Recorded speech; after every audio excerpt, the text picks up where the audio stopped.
Shalom semuanya, tenang kembali dalam program The Living Wisdom. Kita ada di malam minggu ini. Dan pada kesempatan ini, episode pada malam hari ini, saya akan membagikan soal Bethel. Apa itu Bethel? Seringkali kita sering mendengar kata Bethel. Bethel gitu ya.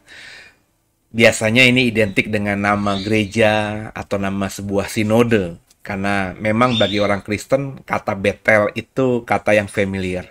Tapi sebenarnya apakah Bethel itu?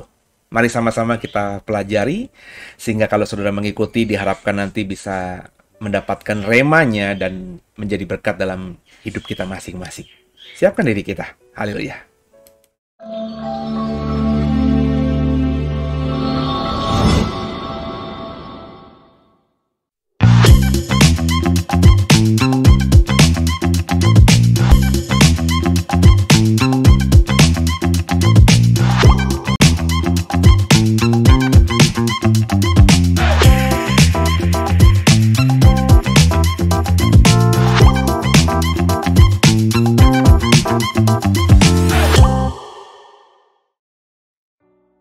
Haleluya. Saudara, Bethel ya atau Bethel ya itu berasal dari kata atau bahasa Ibrani yang berarti rumah Allah atau rumah Tuhan. Bet itu adalah rumah dan El itu adalah Allah atau Tuhan. Jadi ketika dua kata ini dipadu-padankan menjadi satu kata, Bethel itu berarti rumah Tuhan.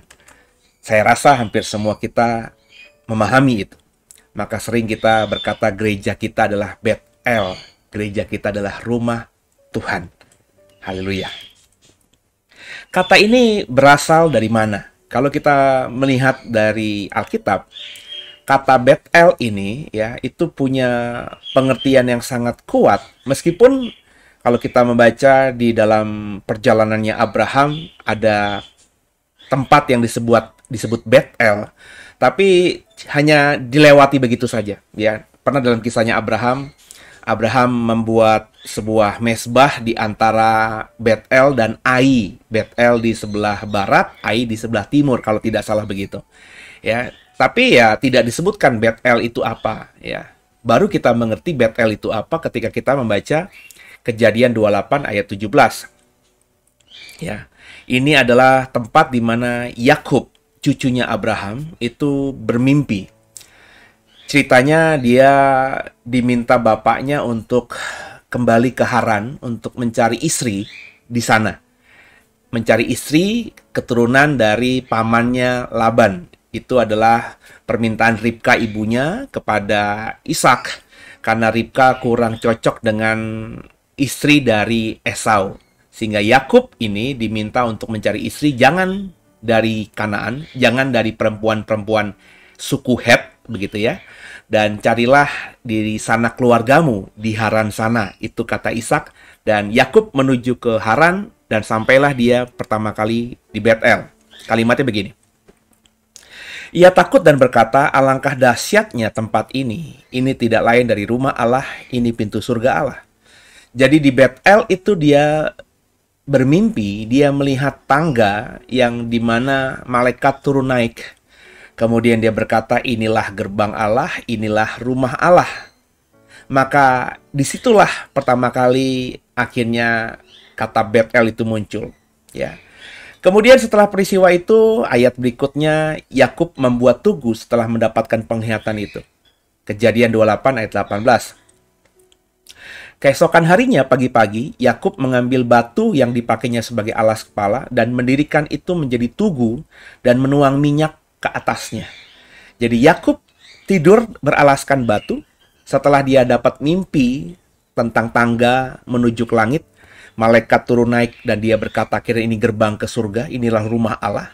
Maka dia ambil batu tempat dia jadikan sebagai alas tidur itu, alas kepala. Kemudian dari batu itu dibuatlah tugu, disusunlah batu-batu yang lainnya.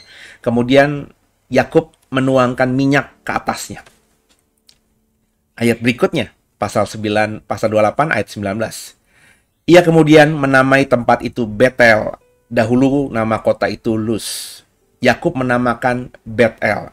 Jadi kota ini aslinya bernama Luz. Jadi Yakub itu sedang berada di sebuah kota. Ya, dalam perjalanannya menuju ke Haran dari rumah bapaknya, rumah ibunya, rumah Ishak dan rumah Ribka. Ya. Nah, dalam perjalanan itu dia bermalam di sebuah kota yang namanya Betel. Dulunya bukan Betel tapi Luz.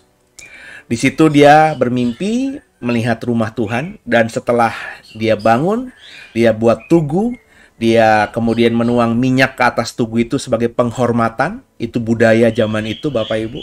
Dan kemudian Yakub berkata, ini adalah Betel, rumah Tuhan.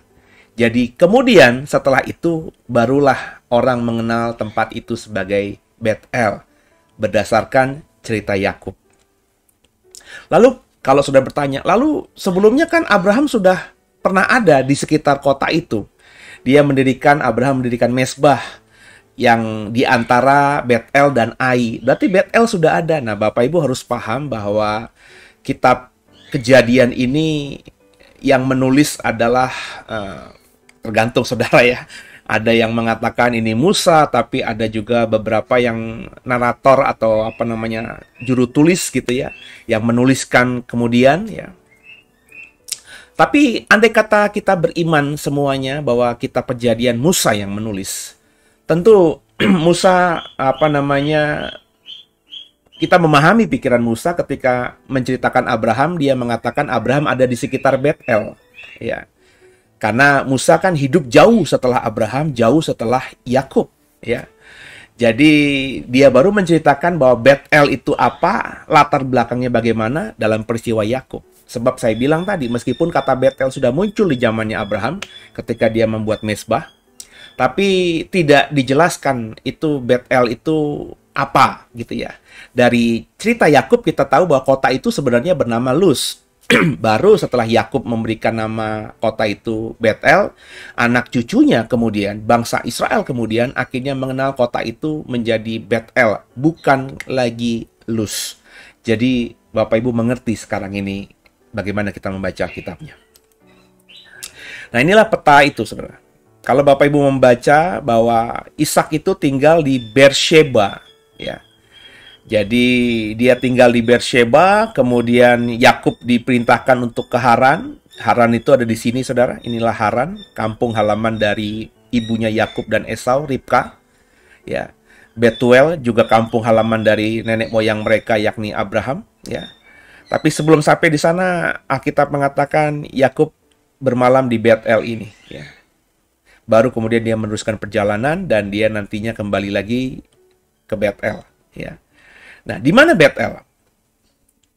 Kalau dari peta kita sudah jelas ya. Kalau kita membaca nih, Kejadian 26 ayat 33. Lalu dinamainya sumur itu Sheba, sebab itu nama kota itu adalah Beersheba sampai sekarang. Kita lanjutkan dulu ya. Kejadian 28 ayat 10. Maka Yakub berangkat dari Beersheba dan pergi ke Haran. Jadi Beersheba itu adalah kampung halamannya dari Yakub. Yakub dan Ishak lahir di Beersheba, ya. Nah, Beersheba itu jelas rumah orang tuanya. Ceritanya bagaimana? Kita baca ya. Cerita soal Kejadian 26 ayat 33 yang mengindikasikan bahwa Ishak dan keluarganya tinggal di Beersheba. Bapak Ibu tentu bisa baca ayat-ayat sebelum ayat-ayat ini.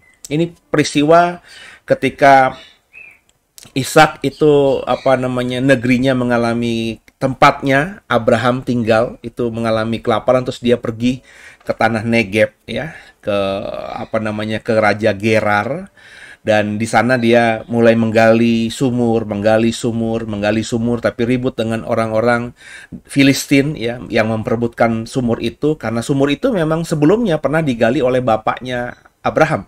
Karena Abraham juga tinggal di wilayah sekitar tanah Negeb itu, tapi sudah ditutup.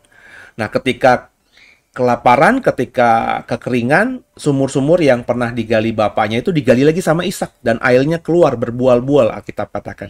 Tapi diminta oleh orang Filistin karena memang itu tanah mereka.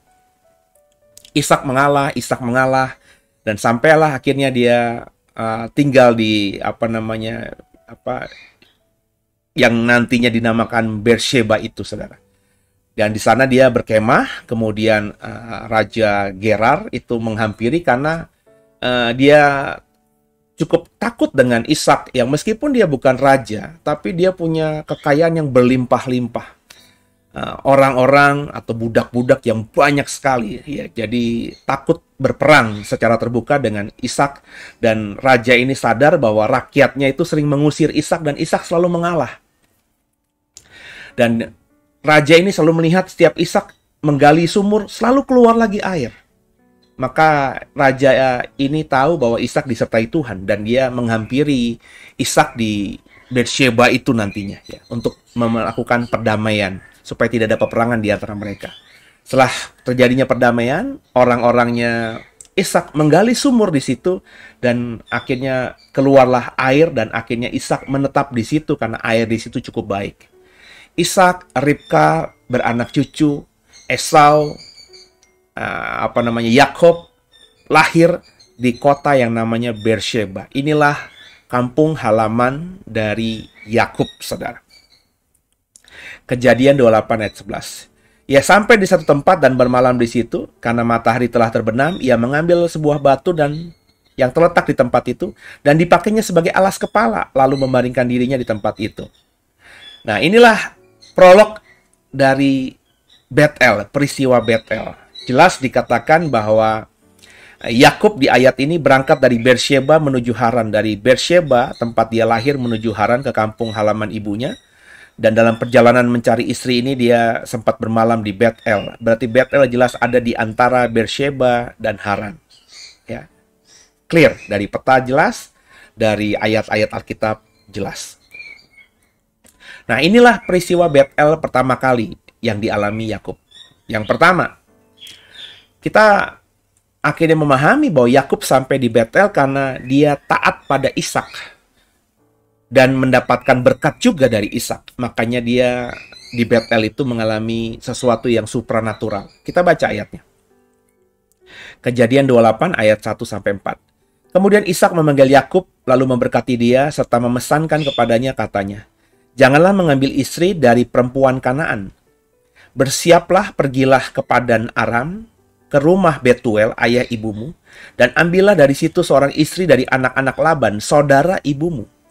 Moga-moga Allah yang Maha Kuasa memberkati engkau, membuat engkau beranak cucu, membuat engkau menjadi banyak, sehingga engkau menjadi sekumpulan bangsa-bangsa. Moga-moga ia memberikan kepadamu berkat yang untuk Abraham kepadamu, serta kepada keturunanmu, sehingga engkau memiliki negeri ini yang kau diami sebagai orang asing, yang telah diberikan Allah kepada Abraham." Jadi jelas, Yakub pergi dan sampai akhirnya di Betel karena dia mendengarkan Ishak. Kalau Bapak Ibu melihat lagi ayat-ayat sebelumnya, ya, saya sudah jelaskan di prolog tadi, Ribka itu tidak suka dengan istri-istrinya Esau yang orang Kanaan. Kalau kita baca ayat-ayat sebelumnya, lebih spesifik lagi, orang-orang Het. Ya.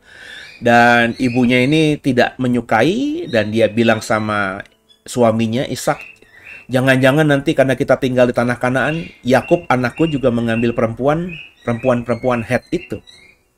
Itu yang diambil sama Esau aku nggak suka, nanti kalau Yakub ngambil juga perempuan-perempuan dari suku ini, aku juga nggak suka, mati deh aku." Kemudian akhirnya Ishak memberikan saran seperti ayat yang kita baca tadi. Tapi kalau kita lihat lagi latar belakangnya kenapa Ribka ngomong begini, ternyata Ribka bukan saja sekedar tidak suka dengan istrinya Esau, tapi Ribka juga sedang menyadari bahwa Esau akan merencanakan membunuh Yakub karena Yakub sudah mencuri hak kesulungannya itu. Nangkep ya Bapak Ibu? Jadi kita sudah memahami sekarang akhirnya ketika Ishak itu minta Esau untuk pergi berburu, Esau kemungkinan besar sudah menikah. Jadi Esau sudah menikah, dan makanya mungkin tidak lagi intens, ya. Mungkin hubungan dengan papa mamanya juga sudah tidak lagi dekat. Kita akhirnya mengerti gara-gara istri-istri orang Het itu juga membuat hubungan Esau dengan ibunya terutama menjadi menjauh, ya. Dan itu kenapa akhirnya ketika Ribka tahu Ishak itu mau memberkati Esau, Ribka nggak suka. Karena tadi ya, karena kalau berkatnya diberikan kepada Esau, ya akhirnya aku nanti dan juga Yakub nanti mungkin akan nggak dapat apa-apa, karena istri-istri Esau itu memang mungkin di mata Ribka mendominasi sehingga Esau semakin menjauh dari keluarganya. Ya, jadi saya nanti kalau program bulan Juni sudah selesai, saya akan kembali khotbah Another Side. Saya akan khotbah soal hal ini. Di bulan-bulan yang sebelumnya saya akan di hari Minggu khotbah soal Another Side. Bagaimana kita melihat latar belakang Alkitab supaya kita tidak langsung menjudge orang, tapi kita melihat konteksnya. Dan ini paling nggak sudah saya kasih spoiler kepada saudara yang mengikuti program ini. Itu kenapa Ribka nggak suka, maka Ribka bilang kepada Yakub. Bukan berarti Ribka membedakan kasihnya, tapi Ribka itu ya akhirnya dekat dengan Yakub karena anak sulungnya ini ya sudah keluar rumah dan memiliki istri yang membuat dia jarang berkomunikasi atau hubungan dengan Ribka semakin menjauh. Akhirnya Ribka bilang kepada Yakub. Nah, ketika akhirnya Yakub mendapatkan hak sulungan, Esau kan marah. Dia merencanakan ingin membunuh Yakub, kedengaran sama ibunya. Nah, alasan itu juga yang membuat Ribka berkata supaya Yakub melarikan diri dulu. Nanti jangan-jangan malah ada bunuh-bunuhan, aku kehilangan dua anakku sekaligus. Aku sudah kehilangan Esau karena istri-istrinya, dan aku juga kehilangan kamu, gitu ya. Jadi ini yang ada di benaknya Ribka, sehingga akhirnya ide untuk meminta Yakub mencari istri di Padan Haran ini terjadi. Nah, ketika Yakub taat, maka Yakub mengalami Betel yang pertama. Jadi Betel mengalami perjumpaan dengan rumah Tuhan. Itu akan terjadi kepada orang-orang yang mau taat. Itu yang pertama, saudara. Ya. Kemudian, yang kedua ya, di Betel Yakub mendapat berkat dari Tuhan langsung. Yang pertama tadi, Yakub taat, dan ketika Yakub taat, Ishak memberkati. Nah, perhatikan lagi, berkat yang diberikan Ishak juga bukan berkat yang didapat Yakub dari nipu, tapi berkat yang langsung diberikan Ishak. Ya. Semoga Allah atau Tuhan Abraham memberkatimu dengan negeri yang sudah dijanjikan Tuhan kepada nenekmu Abraham. Itu berkat yang luar biasa. Sudah dapat berkat dari orang tua karena taat. Di Betel, Yakub mendapat berkat langsung dari Tuhan. Kita baca Kejadian 28 ayat 13 sampai 15. Berdirilah Tuhan di sampingnya dan berfirman, Akulah Tuhan, Allah Abraham nenekmu dan Allah Ishak. Tanah tempat engkau berbaring ini akan kuberikan kepadamu dan kepada keturunanmu. Keturunanmu akan menjadi seperti debu tanah banyaknya, dan engkau akan mengembang ke sebelah timur, barat, utara, dan selatan. Dan olehmu serta keturunanmu semua kaum di muka bumi akan mendapat berkat. Sesungguhnya, aku menyertai engkau dan aku akan melindungi engkau kemanapun engkau pergi. Dan aku akan membawa engkau kembali ke negeri ini, sebab aku tidak akan meninggalkan engkau, melainkan tetap melakukan apa yang kujanjikan kepadamu. Perhatikan, saudara, bahwa di Betel, pengalaman dengan Betel menjadikan kita dalam kisahnya Yakub diberkati Tuhan. Jadi kenapa banyak orang Kristen menyukai kata Betel itu? Karena Betel bukan saja bicara mengenai rumah Tuhan secara harfiah, tapi di balik cerita Betel ini adalah cerita di mana Yakub yang tadinya mengejar-ngejar hak kesulungan, mengejar-ngejar berkat terbaik dari bapaknya. Di Betel ini, Yakub mendapatkan berkat langsung dari Tuhan tanpa harus bermuslihat, tanpa harus tipu-menipu. Di Betel, berkat dari Tuhan didapat. Jadi, kenapa kata Betel itu akhirnya populer dalam kehidupan orang-orang Kristen? Ya, karena hal ini. Kenapa gereja di dalam negeri maupun di luar negeri banyak memakai kata atau nama Betel?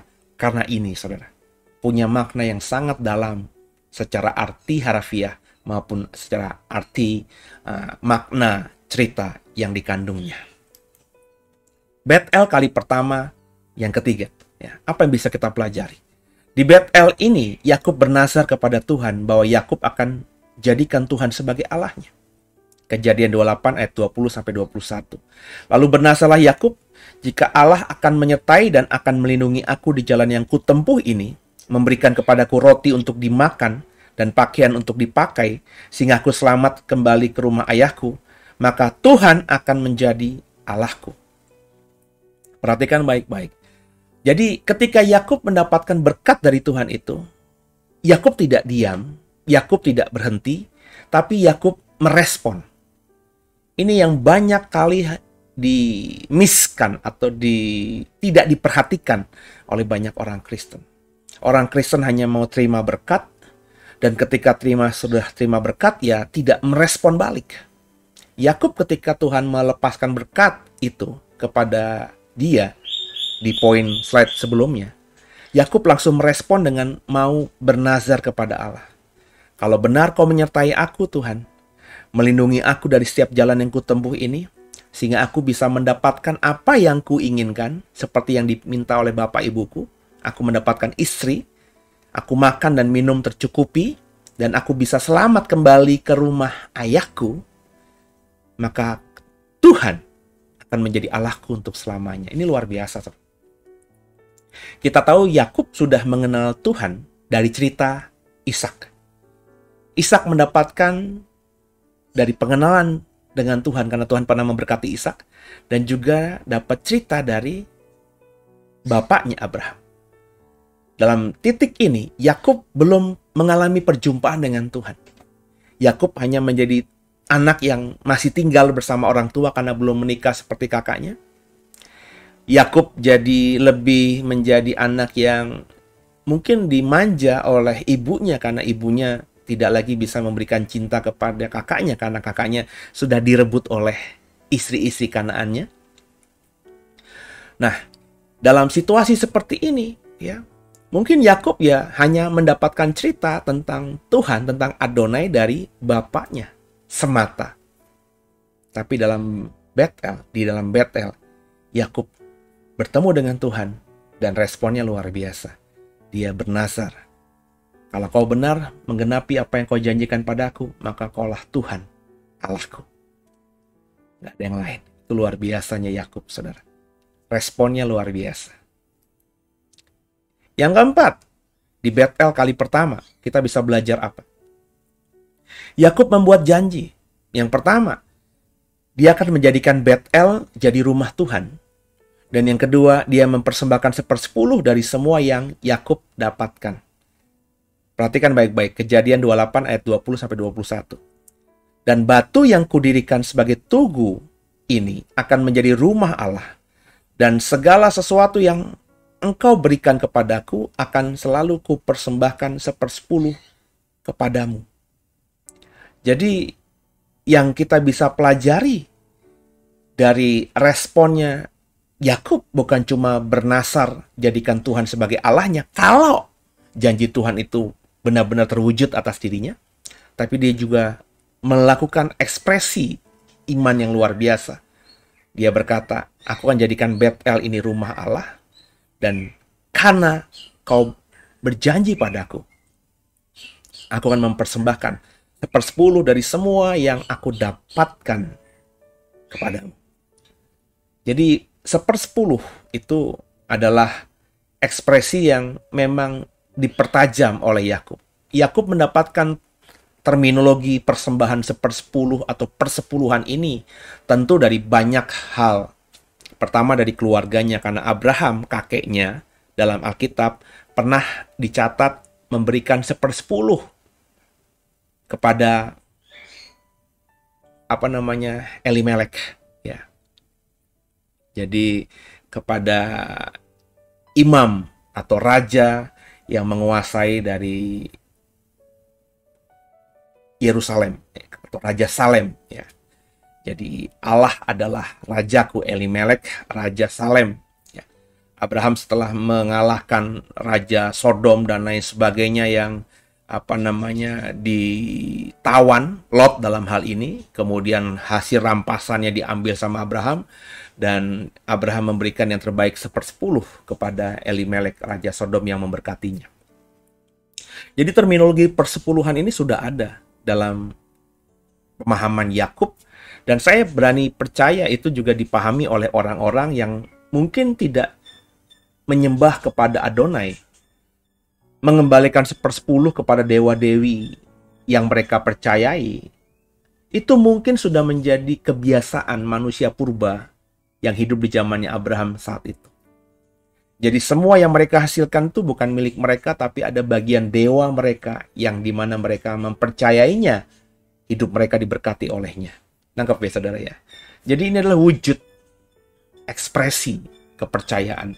Dan Yakub ketika berkata, aku akan jadikan Tuhan sebagai Allahku, ketika dia berikhtiar sedemikian, dia berkata, maka setiap aku mendapatkan apapun, 1/10 akan kukembalikan kepada Tuhan. Jadi Yakub membuat janji di sini. Itu adalah Betel kali pertama. Tapi dalam Alkitab ada Betel kali kedua yang juga dialami Yakub. Betel kali kedua ini terjadi setelah Yakub melewati waktu yang cukup panjang di Haran bersama dengan mertuanya sekaligus pamannya Laban, dan di sana dia mendapatkan anak-anak dari Laban, anak-anak perempuan dari Laban menjadi istrinya, Rahel dan Lea, saudara ya. Dan juga gundik-gundik Rahel dan Lea dijadikan gundik ya, atau inang atau pembantu atau budak dari Rahel dan Lea ya, itu juga diberikan kepada Yakub sebagai gundiknya. Jadi Yakub mendapatkan 4 perempuan dari padang Haran ini. 2 merupakan saudara jauhnya ya, anak dari pamannya, tapi 2 lainnya juga didapatkan dari padang Haran. Nah, ketika di sana Yakub kembali ke rumah bapak ibunya. Dan dalam perjalanan itulah Tuhan berfirman demikian kepada Yakub dalam Kejadian 35 ayat 1. Allah berfirman kepada Yakub, bersiaplah, pergilah ke Betel, tinggallah di situ dan buatlah di situ mezbah bagi Allah, yang telah menampakkan diri kepadamu ketika engkau lari dari Esau kakak. Ya. Jadi Tuhan memerintahkan Yakub untuk kembali. Ya, kembali kemana? Kembali ke Betel. Ya, tinggallah di situ dan buatlah di situ mezbah bagi Allah yang telah menampakkan diri kepadamu ketika engkau lari dari Esau kakakmu. Peristiwa Betel pertama. Yakub ada di Betel kali kedua karena diperintahkan Tuhan untuk kembali ke Betel setelah sekian lama ia ada di Haran. Yakub ada di Betel kali kedua karena ia taat kepada Tuhan. Kembali di dalam Betel pertama karena Yakub mau taat sama orang tuanya Ishak. Dalam perjalanan ke Haran dia bermalam di Betel, dia mengalami Betel, mengalami rumah Tuhan. Dia, Yakub dalam hal ini, mengalami Betel kedua karena juga kembali mengulangi kata yang sama, taat. Kali pertama dia taat sama orang tuanya, kali kedua dia taat sama Tuhan yang memerintahkan dia untuk kembali ke Betel dan tinggal di situ. Di Betel kali kedua ini, Yakub mau mengkuduskan dirinya ketika dapat perintah untuk kembali ke Betel. Kejadian 35 ayat 2-4. Perhatikan ayat-ayatnya. Lalu berkatalah Yakub kepada seisi rumahnya dan kepada semua orang yang bersama-sama dengan dia, jauhkanlah dewa-dewi asing yang ada di tengah-tengah kamu. Tahirkanlah dirimu dan tukarlah pakaianmu. Marilah kita bersiap dan pergi ke Betel. Aku akan membuat mezbah di situ bagi Allah yang telah menjawab aku pada masa kesesakanku dan yang telah menyertai aku di jalan yang kutempuh. Mereka menyerahkan kepada Yakub segala dewa asing yang dipunyai mereka dan anting-anting yang ada di telinga mereka. Lalu Yakub menanamnya di bawah pohon besar yang dekat Sikem. Perhatikan baik-baik. Ketika Yakub dapat perintah, Yakub taat. Yakub mau ke Betel, dan karena ini yang memerintahkan Tuhan, Yakub berkata kepada seisi rumahnya, kepada semua orang yang bersama-sama dengan dia, jauhkanlah dewa-dewa asing yang ada di tengah-tengah kamu. Tahirkanlah dirimu. Tukarlah pakaianmu dengan yang terbaik, karena kita akan ke Betel. Aku akan membuat mezbah di situ bagi Tuhan yang telah menjawab segala doa-doaku dan kepada Tuhan yang dulu pernah berjanji dan melaksanakan janjinya. Jadi Yakub datang ke Betel kali kedua dengan kekudusan. Keren banget ya. Semua dewa-dewa asing bukan Yakub yang punya, bisa jadi orang-orang yang bersama dengan dia. Budak-budaknya kan dari suku-suku dan budaya-budaya yang berbeda-beda, yang dia beli mungkin di pasar budak, yang dia beli mungkin dari padang Haran, yang tidak kenal Adonai. Mereka punya dewa-dewi sendiri. Mereka bawa itu sebagai perlindungan mereka. Tapi ketika Yakub berkata mau ke Betel, dia bilang semuanya harus disingkirkan.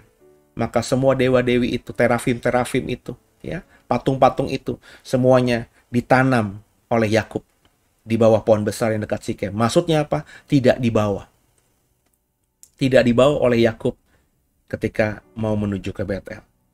Di sana sudah tidak ada dewa-dewi di rombongan Yakub.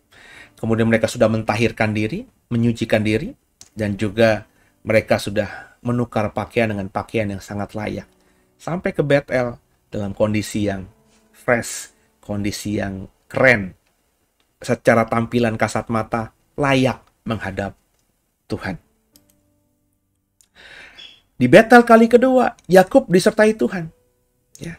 Kejadian 35 ayat 5. Sesudah itu berangkatlah mereka, dan kedahsyatan yang dari Allah meliputi kota-kota sekeliling mereka sehingga anak-anak Yakub tidak dikejar.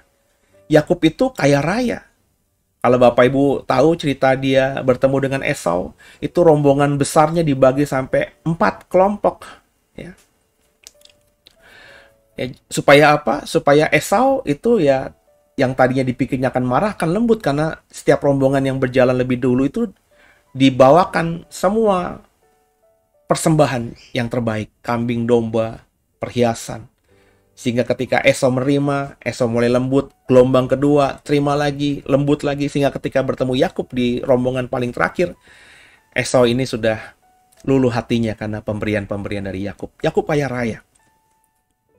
Dan ketika dia berjalan melewati kota-kota dan bangsa-bangsa, tentu bangsa-bangsa tertarik dengan kekayaan Yakub ini sebagai seorang musafir. Tapi kedahsyatan Tuhan menyertai mereka. Alkitab tidak mengatakan apa yang disebut dengan kedahsyatan dari Tuhan yang menyertai Yakub ini. Tapi bisa saja ketika Yakub berjalan, kota-kota itu dilanda misalnya angin topan kah, atau hujan badai kah, ya. Sehingga mereka ya tidak berpikir untuk keluar rumah, sehingga ya Yakub lewat begitu saja. Sehingga Yakub tidak dikejar oleh bangsa-bangsa. Yakub disertai Tuhan. Ketika mau taat sama Tuhan, belajar di Betel kali kedua yang dialami Yakub, maka Tuhan akan menyertai. Kemudian, sampai di Betel Yakub mendirikan mezbah. Kejadian 35 ayat 5. Dirikanlah di mezbah di situ dan namailah tempat itu Betel, karena Allah telah menyatakan diri kepadanya di situ ketika ia lari terhadap kakaknya. Ya, jadi kembali di tempat itu Yakub mendirikan mezbah dan menamai tempat itu El Betel. Ya. El Betel berarti Tuhan di rumah Tuhan. Ya. Tuhan, rumah Tuhan. Jadi Yakub kembali merededikasi ya, Betel itu sebagai tempatnya Tuhan. Ya. Di Betel kali kedua, Yakub diberkati Tuhan. Kejadian 35 ayat 9 sampai 12 kita baca ayatnya. Setelah Yakub datang dari Padan Aram, maka Allah menampakkan diri pula kepadanya dan memberkati dia. Firman Allah kepadanya, namamu Yakub, dari sekarang namamu bukan lagi Yakub, melainkan Israel. Itulah yang akan menjadi namamu. Maka Allah menamai dia Israel. Lagi firman Allah kepadanya, akulah Allah yang maha kuasa, beranak cuculah dan bertambah banyak. Satu bangsa, bahkan sekumpulan bangsa-bangsa akan terjadi daripadamu, dan raja-raja akan berasal daripadamu. Dan negeri ini yang telah kuberikan kepada Abraham dan kepada Ishak akan kuberikan kepadamu dan juga kepada keturunanmu. Perhatikan baik-baik. Di Betel kali pertama, Yakub taat kepada Ishak sambil Ishak melepaskan berkat. Semoga, moga-moga Allah Abraham memberkatimu dan memberikan negeri ini yang sudah Tuhan janjikan kepada nenekmu Abraham kepadamu. Abraham melepaskan doa seperti itu. Maafkan saya, Ishak melepaskan berkat doa seperti itu kepada Yakub. Dan ketika Yakub ada di Betel kali kedua, Tuhan memang kembali meneguhkan apa yang sudah dijanjikannya kepada Abraham dan Ishak kepada Yakub. Bahwa negeri ini akan diberikan Tuhan kepada Yakub seperti sudah Tuhan berikan kepada Abraham dan Ishak. Yakub diberkati Tuhan. Jadi kenapa Abraham, Ishak dan Yakub itu disebut sebagai bapa leluhur dari Israel. Apakah Yakub tidak punya anak lain? Yakub punya anak lain. Tapi anak-anaknya Yakub itu tidak mendapatkan berkat langsung yang daripada Tuhan. Kita tahu Yakub di masa akhir hidupnya memberkati 12 anaknya. Ya. Kita tahu juga Yehuda mendapatkan berkat terbaik sehingga akhirnya Raja Israel yang dari garis Daud itu lahir dari suku Yehuda. Singa dari Yehuda, itulah doa Yakub kepada Yehuda. Doa paling baik. Tapi Yehuda nggak pernah mendapatkan berkat seperti yang diterima oleh Yakub, oleh Ishak, oleh Abraham secara direct langsung dari mulutnya Tuhan. Maka kalau ditanya siapakah nenek moyang bangsa Israel, pasti mereka selalu menyebut Abraham, Ishak, dan Yakub. Maka biasanya kalau saya juga melepaskan berkat, saya mengimani itu seperti Tuhan sudah memberkati Abraham, Ishak, dan Yakub. Berkat yang sama kita terima di dalam nama Tuhan Yesus Kristus. Maka saya memakai berkat yang Tuhan berikan kepada mereka ini. Diberkatilah dirimu, diberkatilah keluargamu, diberkatilah pekerjaanmu, dan lain sebagainya. Kita mengimani apa yang Tuhan berkati kepada Abraham, Ishak, dan Yakub juga terjadi atas kita dalam nama Yesus Kristus. Jadi Betel kali kedua, Yakub diberkati Tuhan. Betel kali kedua, Yakub kembali mendirikan tugu. Kembali apa yang dilakukannya di Betel kali pertama setelah dia dapat mimpi gerbang ke surga, tangga ke surga. Habis dia bangun tidur, dia ambil batu untuk dia buat tugu. Di Betel kali kedua, dia tidak tidur di atas atau beralaskan kepalanya batu. Tapi ketika dia sampai di Betel kali kedua, setelah membuat mesbah, setelah terima berkat dari Tuhan, Yakub kembali mendirikan tugu. Kejadian 35 ayat 14. Kemudian Yakub mendirikan tugu di tempat itu, yakni tugu batu. Ia mempersembahkan korban curahan dan menuangkan minyak di atasnya. Apa yang dulu Yakub lakukan di Betel kali pertama, diulanginya kembali di Betel kali kedua. Dia bangun tugu, dia tuang di atasnya minyak. Tugu itu sebagai peringatan zaman dulu, Bapak Ibu. Peringatan bahwa saya pernah di sini, peringatan tentang momen-momen bahagia tertentu, momen-momen yang tak ingin dilupakan, maka orang zaman dulu tuh membuat tugu. Setelah tugu, zaman berikutnya yang lebih maju, orang membangun misalnya dalam bentuk bangunan, prasasti, candi. Nah, itu kan berkembang. Kalau sekarang ya, sampai zaman bahkan sekarang juga masih banyak orang bangun tugu peringatan untuk dirinya atau orang yang dicintainya, papahnya, kakeknya, tugu-tugu begitu, saudara ya. Tapi kalau zaman modern mungkin tidak lagi bangun tugu ya. Sebab ya zaman sudah berubah. Nemu batu aja di jalan sudah susah, apalagi bangun tugu gitu, saudara. Jadi Yakub kembali membangun tugu, dia menyusun tugu dan kemudian menuanginya dengan minyak. Membangun tugu itu budaya zaman dulu untuk sebagai remembering ya, sebagai peringatan ya, bahwa saya pernah mengalami apa di tempat ini. Dan ketika menuangi minyak, minyak itu sesuatu yang mahal saat itu. Dalam artian mahal tuh mungkin Yakub bisa membeli minyak sebanyak yang dia mau, tapi minyak itu adalah kebutuhan yang paling urgent, paling prinsip, paling paling pokok selain tentu makan, minum, pakai ya. Sebab minyak itu digunakan untuk banyak hal. Untuk penerangan, untuk masak, dan karena minyak itu sangat dibutuhkan untuk bisa bertahan hidup sehari-hari. Makanya minyak itu selalu ada di dalam buli-buli yang dibawa oleh orang ketika keluar rumah. Itu udah kebiasaan, apalagi kalau orang itu mau perpergian jauh. Ya. Dan minyak itu ketika dituangkan itu sangat berharga. Jadi ketika dituangkan misalnya dalam konteks ini ke atas tugu batu yang dibangun oleh Yakub untuk menghormati Adonai, maka itu artinya Yakub benar-benar mau memuliakan tempat itu. Dan itulah yang diekspresikan dalam budaya zaman itu, yakni dengan minyak. Kalau saudara sekarang ini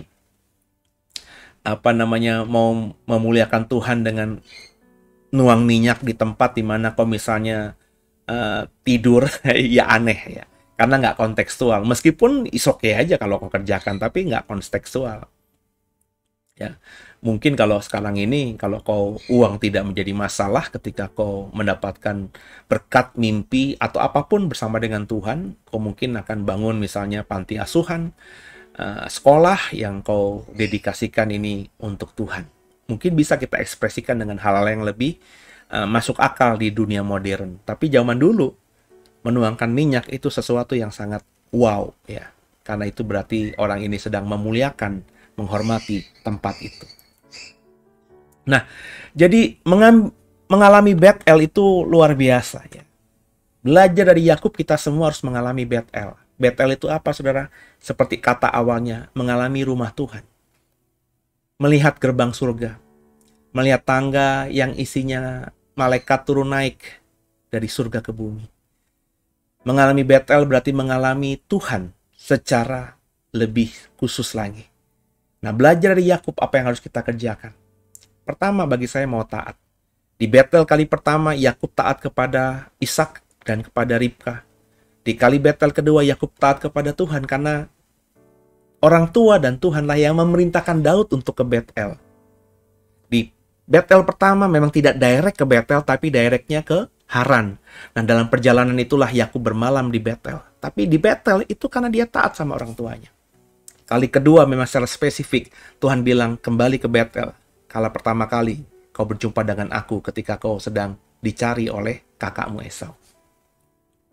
Jadi ya, Yakub mengalami Bethel karena taat. Kalau Bapak, Ibu, dan saya mau mengalami Bethel. Yang kedua, mau kudus. Ketika kali kedua Yakub mau datang ke Bethel, maka dia bilang sama semua orang, itu buang semua dewa-dewi yang ada di sini. Ya. Tahirkan dirimu, kuduskan dirimu, pakai pakaian yang baru, kita akan menghadap Tuhan. Jadi Yakub mengkuduskan dirinya. Di Bethel kali pertama memang tidak ada itu karena memang dia tidak sedang diperintah Tuhan. Dia sedang taat atau diperintah orang tuanya. Dia juga tidak sadar atau tidak membayangkan akan bertemu Tuhan di Bethel kali pertama. Tapi di Bethel kali kedua, Tuhan yang perintahkan dan Yakub tahu banget Bethel itu apa. Maka Yakub benar-benar mengkuduskan dirinya. Hari ini, kalau Bapak Ibu mau ke gereja, mau bertemu dengan Tuhan, ya harus mengkuduskan dirimu. Kalau kamu mau beribadah, mau berjumpa dengan Tuhan, ya harus mengkuduskan dirimu. Ya. Belajar sederhana aja seperti Yakub. Ganti pakaianmu, pakai pakaian yang pantas dan layak. Tahirkan dirimu. Kuduskan dirimu. Jangan ada dewa-dewi lain, sebab Allah adalah pencemburu. Lakukan itu, maka kau beribadah di gereja, beribadah di online, beribadah dimanapun, ingin rencananya menghadap Tuhan, maka kau akan bertemu dengan Tuhan dan terima berkat Tuhan. Luar biasa ya. Yang ketiga, belajar dari Yakub bagaimana mengalami Bethel. Jadi menghampiri Tuhan dengan sikap yang benar. Ya, menghampiri Tuhan dengan sikap yang benar. Yakub sadar banget ketika kali kedua dia mau ke Bethel, makanya dia bilang sama semuanya, ayo sucikan diri. Datang dengan sikap yang benar. Yakub di sana membuat mesbah. Dia tahu dia mau bertemu dengan Tuhan. Dia tahu Bethel adalah rumah Tuhan. Waktu yang kali pertama dia nggak tahu. Makanya dia tidur-tidur gitu aja. Akhirnya dia tahu itu adalah rumah Tuhan, gerbang sorga. Dia membangun tugu. Tapi kali kedua, Yakub sudah dengan kesadaran bahwa dia akan ke Bethel, ketemu gerbang sorga, ketemu rumah Tuhan, akan berjumpa dengan Tuhan. Maka kalau kau baca ayat-ayat tadi, di kali kedua ketika sampai di Bethel, dia membangun mesbah bagi Tuhan. Mempersembahkan korban syukur kepada Tuhan. Itulah sikap yang Tuhan, yang benar ketika kita mau menghampiri Tuhan. Ya. Jadi, menghampiri Tuhan harus memberikan yang terbaik kepada Tuhan lewat persembahan syukurmu. Saya berharap ini dipahami oleh semua kita. Memberikan persembahan di mesbahnya Tuhan. Itu penting kalau kita mau mengalami Bethel.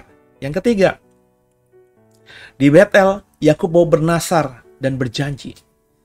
Di Bethel yang pertama, Yakub berjanji, kalau benar kau berjanji sedemikian dan terjadi atasku, dan aku bisa kembali sampai ke rumah ayahku, maka kau adalah Tuhan. Maka tempat ini akan menjadi rumah Tuhan. Maka 1/10 dari apa yang kau dapatkan akan kuberikan kepadamu. Di Bethel kali yang pertama. Di Bethel yang kali yang kedua, Yakub juga benar-benar mengekspresikan itu semuanya. Berjanji kepada Tuhan dengan sungguh. bahwa dirinya benar-benar bersyukur, ya, ya. Dan yang kelima, dia mau mengekspresikan imannya. Kembali apa? Seperti Betel pertama, Betel kedua juga diulangi, membangun tugu, menuang minyak di atasnya. Ya, itu kan ekspresi iman. Banyak orang itu beriman tapi tidak bisa mengekspresikan iman. Ekspresi iman itu ekspresi sesuatu yang kelihatan dengan kasat mata dan bisa dilihat oleh orang. Mungkin hal sederhana. Membangun tugu, menuang minyak itu hal yang sederhana, tapi iman memang harus diekspresikan. Bapak Ibu beriman percaya sama Tuhan.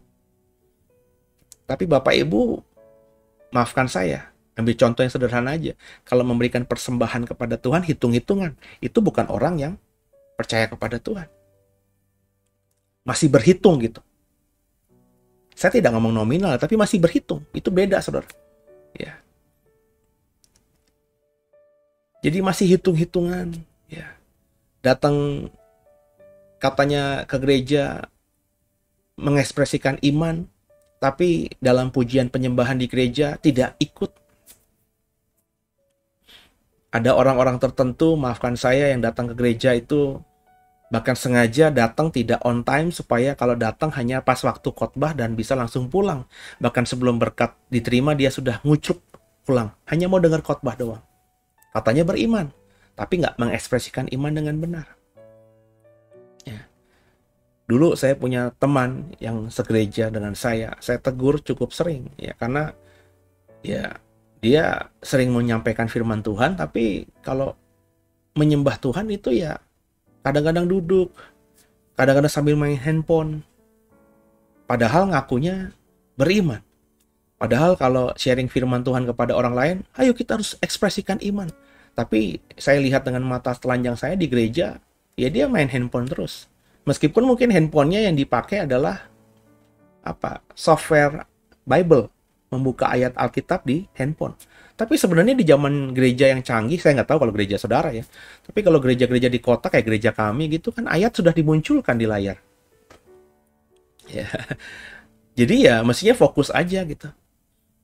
Lagian juga kalau dengerin khotbah terus kita membaca ayat firman Tuhan, bagaimana khotbahnya bisa sampai ke telinga kita dan masuk ke hati dan pikiran kita? Jadi ekspresi iman itu harus ditunjukkan. Dan kali yang ke-6, bagaimana mengalami Betel, kita membaca mau rekomitmen ulang. Di kali yang pertama, Yakub mendirikan tugu. Kali yang kedua, Yakub nggak bilang, dulu kan udah pernah, ya nggak usah lagi. Dia mau rekomitmen kembali. Jadi mengalami Betel kedua itu kita harus sadari. Kalau mau mengalami Betel, maka Bapak Ibu harus tadi lakukan yang 1 sampai 5 tadi. Tapi setelah terjadi, saudara, kan kita haus untuk mengalami kembali. Maka bagi saya, rekomitmen ulang itu penting. Dalam pelayanan saya, bahkan saya beberapa kali kembali mengulangi janji saya sama Tuhan. Saya akan melayanimu Tuhan sampai akhir. Saya bahkan pernah memperbaharui komitmen saya. Di awal-awal dulu, ketika masih baru pertama kali, saya bilang, Tuhan, aku mau do the best. Melayani Tuhan. Saat itu saya mulai jadi pengkhotbah di usia 30 tahun. Saya bilang sama Tuhan, 30 tahun ya Tuhan, kalau Tuhan izinkan usia 60 tahun aku mau berhenti sebagai seorang pengkhotbah dan aku mau ada di balik layar. Itu saya terus ucapkan.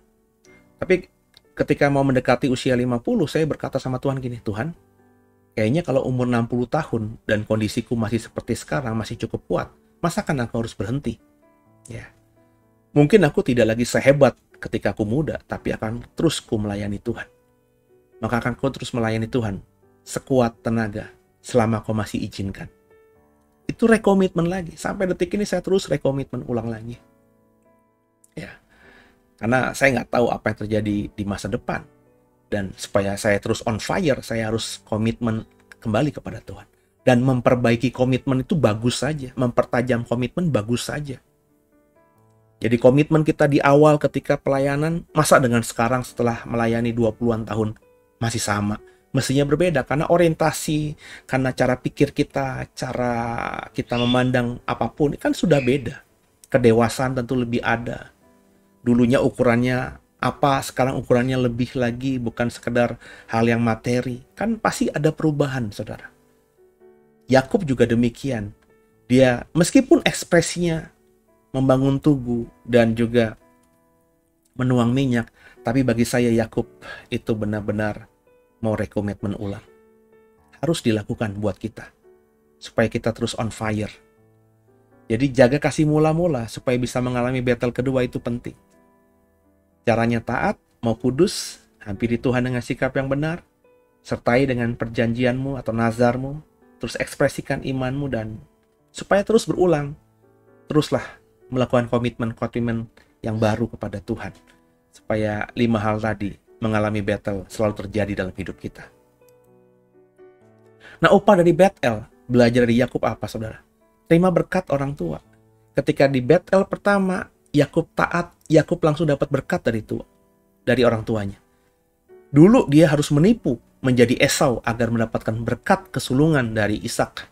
Tapi ketika dia mau taat kepada Tuhan, kepada Ishak untuk pergi mencari istri di kampung halaman ibunya, tanpa harus menipu, Ishak memberkati Yakub dengan luar biasa. Berkat itulah yang bagi saya berkat yang luar biasa, karena berkat yang didapat bukan dari hasil menipu. Jadi, kalau misalnya sekarang ini kita membaca Yakub, kita nggak bisa lagi berkata bahwa Yakub diberkati karena dia mencuri berkatnya Esau. Dia menipu bapaknya Ishak. Kalau bagi saya, Yakub akhirnya kenapa menjadi orang yang luar biasa? Berkat yang benar-benar didapatkannya dan berpengaruh dalam hidupnya adalah berkat yang didapatnya setelah dia mau taat sama Ishak. Yang berikutnya, di Betel, baik Betel pertama maupun Betel kedua, Yakub menerima berkat Tuhan. Berkat inilah yang membuat Yakub mewarisi kehebatan dari Abraham dan Ishak. Berkat yang paling mahal karena didapat dari Tuhan. Nah, saudara, saya rindu ini. Saya mengimani ini. Bagaimana saudara? Yakub menjadi besar karena hal ini. Kalau kau mau dipakai Tuhan luar biasa, maka alamilah Betel. Mengalami Betel itu bukan semudah membalikan telapak tangan. Mengalami Betel harus ada usaha, ada effort seperti yang saya jelaskan tadi di slide sebelumnya. Tapi percayailah, ketika kita sudah mengalami Betel, maka berkat itu akan turun atas kita. Yang patut diperhatikan, saudara, meskipun Betel itu luar biasa di zaman Yakub, tapi anak-anak Yakub kemudian juga akhirnya menyerongkan Betel itu. Saya baca yang patut diperhatikan di 2 Raja-Raja 10 ayat 29. Hanya Yehu tidak menjauh dari dosa-dosa Yerobeam bin Nebat yang mengakibatkan orang Israel berdosa pula, yakni dosa penyembahan anak-anak lembu emas yang di Betel dan yang di Dan. Bapak Ibu, ini peristiwanya jauh setelah Israel akhirnya beranak pinak. Israel yang sempat ratusan tahun diperbudak di Mesir, kembali ke tanah perjanjian menjadi bangsa yang besar. Ini bahkan ayat terjadi ketika bangsa yang besar ini menjadi sebuah kerajaan dengan raja manusia. Ada Saul, Daud, Salomo. Kemudian kerajaan ini pecah, 12 suku itu pecah. Menjadi kerajaan Israel yang dikenal dengan kerajaan 10 suku, dan kerajaan Yehuda yang terkenal dengan kerajaan 2 suku, Yehuda dan Benjamin. Lewi itu ada di Israel, Lewi juga ada di Yehuda, karena Lewi itu nggak punya hak waris, maka suku Lewi sebagai imam ada di 2 kerajaan ini. Dan Yerobeam yang menjadi raja pertama dari kerajaan Israel atau 10 suku ini, ya, itu membuat tandingan Bait Allah, karena tidak ingin rakyatnya itu ke Bethlehem yang notabene adalah wilayah Yehuda, bukan Bethlehem, Yerusalem, untuk beribadah di Bait Allahnya Salomo, karena itu adalah wilayah Yehuda. Maka Yerobeam bin Nebat ini membangun patung-patung lembu emas dan membangun Betel sendiri. Di mana? Di Betel, saudara. Jadi di tempat di mana dulu nenek moyang mereka berkata inilah rumah Tuhan, di mana nenek moyang mereka Yakub pernah melihat gerbang ke surga, tangga ke surga yang malaikat turun naik Dan Yakub mengalami perjumpaan dengan Tuhan 2 kali di situ. Sehingga Yakub berkata, inilah rumah Tuhan. Aku berjanji ini akan jadi rumah Tuhan. Itu diambil oleh Yerobeam. Pinter satu sisi. Karena Yerobeam ketika mendirikan penyembahan kepada Adonai, supaya rakyat Israel itu tidak ke Yerusalem, ya, supaya tidak dipengaruhi oleh musuhnya Yehuda, tapi tetap ada di wilayah Israel, di wilayah 10 suku, maka dia membangun di situ apa yang disebut dengan tadi penyembahan kepada anak-anak lembu emas di Bet-El dan di Dan. Di Bet-El, di tempat yang diperkirakan dulu Yakub berjumpa dengan Tuhan. Di tempat di mana Yakub nenek moyang mereka berkata, inilah rumah Tuhan. Disitulah oleh Yerobeam dibangun seperti bait Allah. Kayaknya masuk akal. Makanya bagi orang-orang Israel, orang-orang Samaria, mereka tuh tidak salah karena mereka memang sesuai dengan firman Tuhan. Yakub pernah berkata demikian, kurang lebih begitu, saudara ya. Tapi yang harus diperhatikan bahwa meskipun Tuhan berjumpa dengan Yakub atau menjumpai Yakub di Bet-El, dan meskipun Yakub nenek moyang mereka berjanji kepada Tuhan ini akan jadi rumah Tuhan, tapi Tuhan sudah kemudian hari berkata, mengizinkan, memberkati bait Allah yang dibangun oleh Salomo di Yerusalem. Ya. Jadi Tuhan ada di situ. Tuhan ada di Yerusalem. Jadi ketika Tuhan sudah ada di situ, mestinya apa yang sudah terjadi, komitmen yang terjadi di masa lalu dengan komitmen baru, itu komitmen di masa lalu akan gugur dengan sendirinya. Ya kan begitu, saudara. Hari ini, kalau kita baca peta perpolitikan, kan Presiden Jokowi kan didukung oleh banyak partai. Ada yang baru muncul bergabung adalah Partai Amanat Nasional. Makanya kemarin di reshuffle kabinet dia mendapat 1 kursi karena bagian dari partai-partai yang mendukung pemerintah. Makanya meskipun dulu nggak mendukung, sekarang mendukung, ya dapat jatah gitu ya, 1 kursi. Tapi nanti saya percaya ini kan komitmen bersama nih, banyak partai. Yang di luar kan sekarang ini tinggal Partai Demokrat dan Partai PKS. Partai yang di parlemen ya, di parlemen pusat, di DPR MPR. Yang lainnya kan gabung sama pemerintah. Tapi kalau Bapak Ibu ngebaca, sekarang udah polarisasi tuh. Udah kelihatan ada berapa partai nanti akan memisahkan diri untuk buat koalisi baru untuk 2024. Kayak Golkar, kemudian sudah gabung sama P3 dan sudah gabung sama Nasdem. 3 partai. Ya. Kemudian sama PAN, ya saudara ya, sama PAN. Jadi Golkar, Nasdem, PAN. Ya. Kemudian PKB, ya, sama P3 ya. Jadi ada Nasdem, PAN, Golkar, P3. Ya. Kemudian PKB ini nggak diajak nih sama 4 partai, padahal sama dalam pemerintah. PKB sekarang ini lagi baca di koran mau join sama PKS, sama Demokrat. Ya. Berarti yang tersisa cuma Gerindra sama PDIP yang belum menyatakan koalisi kemana-mana. Saya yakin besar kemungkinan mereka akan berkoalisi. Ya. Bayangin, sekarang bersama. Komitmen sekarang ini ya banyak partai semuanya hampir mendukung Pak Jokowi, kecuali Demokrat dan PKS. Tapi ketika nanti mereka berkomitmen untuk 2024, komitmen yang sekarang ini gugur. Sama dengan apa yang terjadi atas janji Yakub kepada Tuhan. Tempat inilah rumah Tuhan. Tapi kalau Tuhan memutuskan akhirnya Yerusalem, di mana dia izinkan Salomo membangun rumah bagi dia dan Tuhan berjanji akan ada di situ, maka Bet-El gugur dengan sendirinya. Nah, orang-orang Israel, bangsa Israel, 10 suku di bawah Rehobeam ini, kemudian oleh Yehu ini raja yang baik, cuma dia masih melakukan seperti Yerobeam, ya, melakukan penyembahan di tempat yang tidak sebenarnya, dengan imam-imam, dengan nabi-nabi di situ. Dan Tuhan marah kalau kita membaca dalam banyak nubuatan nabi-nabi di dalam perjanjian lama terhadap apa yang dilakukan oleh Israel ini. Jadi meski Bet-El itu wow, Namun jika Tuhan berkehendak lain di kemudian hari, maka kita harus taat. Hari ini, saudara, ya, kita dijanjikan Tuhan akan mendapatkan A dan kita mendapatkan A. Ini komitmen kita sama Tuhan dan Tuhan menggenapinya.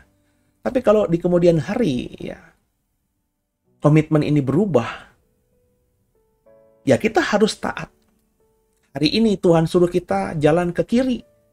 Tapi apakah selalu kita harus ke kiri ketika di kemudian hari Tuhan bilang berhenti? Meskipun ada jalan ke kiri, kita harus berhenti.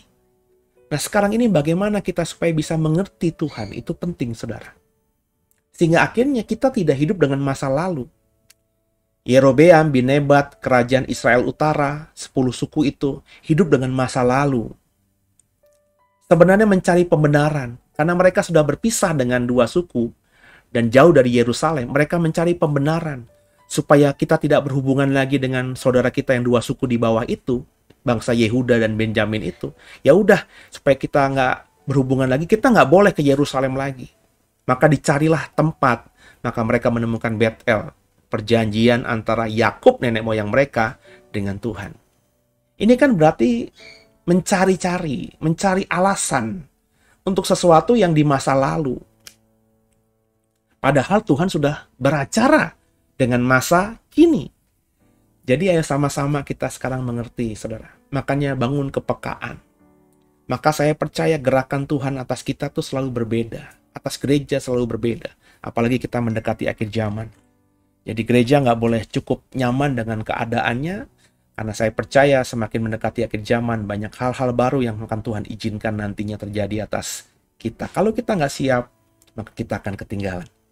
Semoga cerita Betel ini yang wow itu bisa kita dapatkan pesannya dan bisa kita hidupi dan kemudian kita bisa sikapi dengan bijak di kemudian hari. Semoga dengan program ini kita meskipun tidak ada di tempat yang sama di Betel itu, tapi kita akan terus bisa bertemu dengan Tuhan dimanapun ketika Tuhan ingin menemukan. Ketika Tuhan ingin bertemu dengan kita, dimanapun Dia ingin bertemu dengan kita. Jadi jangan ada konsep bahwa harus di sini ketemu Tuhan.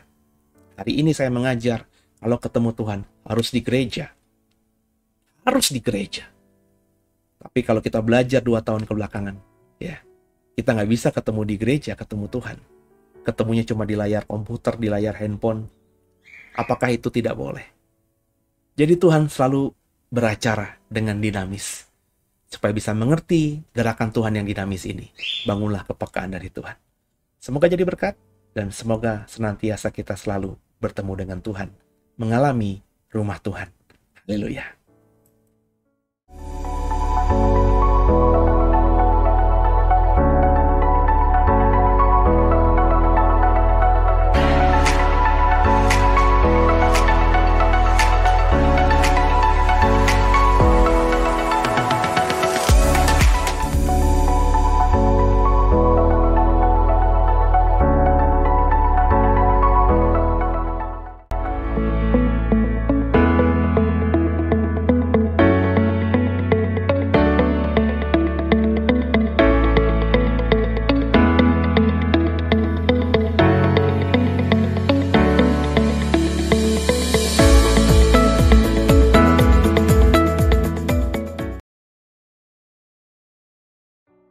Ya, sudah selesai program pada malam hari ini.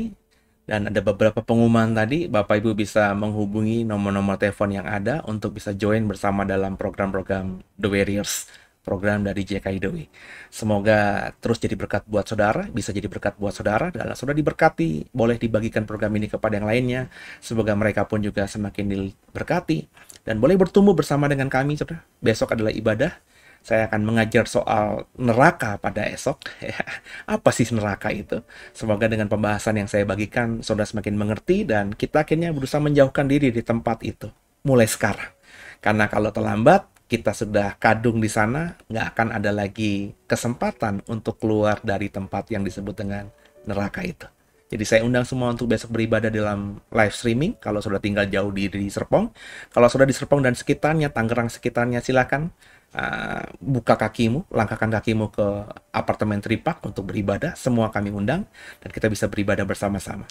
Selamat malam, selamat istirahat. Tuhan Yesus memberkati. Sampai jumpa dalam ibadah Minggu Raya esok. Haleluya.